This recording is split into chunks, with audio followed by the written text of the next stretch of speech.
Recently, this video went viral with well over 1 million views, where a financial coach claimed that earning £120,000 is probably one of the worst salaries you can get in the UK. Earning £120,000 is probably one of the worst salaries you can get in the UK. Then another tax expert's clip blew up, saying that if you have children, earning £120,000 a year could leave you with the same take-home pay as someone earning £60,000. What's better, earning £60,000 a year or earning £120,000 a year? You've probably seen these viral videos all over social media, and you're probably wondering, how is £120,000 the worst salary in the UK? Just look at the comment sections. They show exactly how people feel. But it's not just a few online voices. A recent study found that 9 in 10 Brits earning over £100,000 say it's not enough. That got me thinking, is £120,000 the worst salary in the UK? Let's break down why £120,000 is claimed to be such a bad salary. We'll look at the hidden tax trap, show you what it actually means to be a high earner in the UK, and how to legally reduce your tax. Once you earn more than £100,000 in the UK, your tax-free personal allowance of £12,570 starts to disappear. For every £2 you earn over that threshold, you lose £1 of your personal allowance. And by the time you hit £125,140,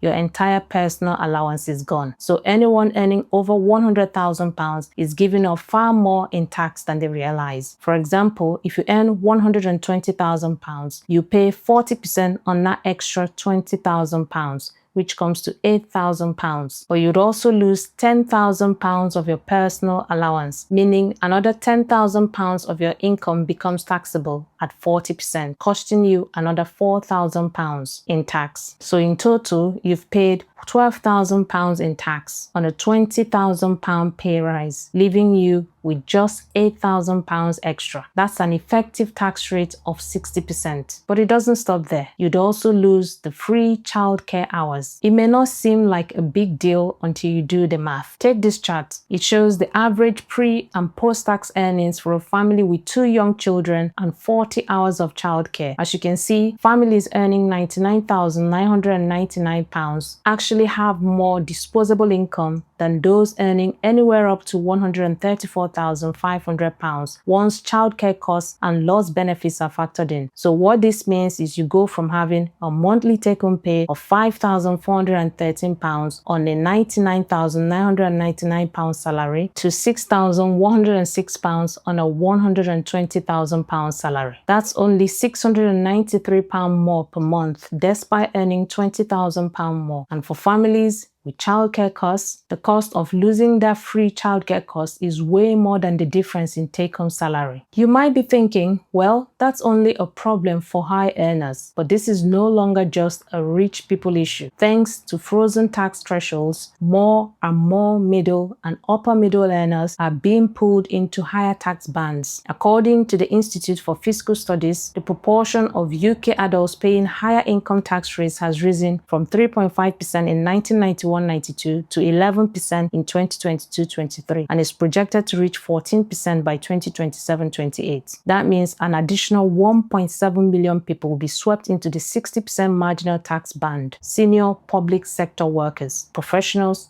in tech, law, and finance, medical doctors, dual income households, and even mid-career contractors and business owners. This is why many people are leaving the UK, and taxes are a big reason. In fact, I made a video on why millionaires are leaving the UK. You can check that out. Now, personally, this is a nice problem to have because there are completely legal ways to reduce your taxable income and avoid this trap. The first is to maximize your pension contributions. Whether it's a workplace pension or a self-invested personal pension or SIP, your contributions can help bring your taxable income back below the £100,000 threshold and preserve your personal allowance. You can contribute up to £60,000 per year into your pension, or 100% of your earnings, whichever is lower, and receive tax relief. And you can carry forward unused allowances from the past 3 years. And if you contribute to a personal pension or SIP from your net income after tax deductions, you can receive tax relief and can claim back up to 30% in extra tax relief for high earners. Other options are using salary sacrifice if your employer offers that, or making donations to charity. Earning more is great,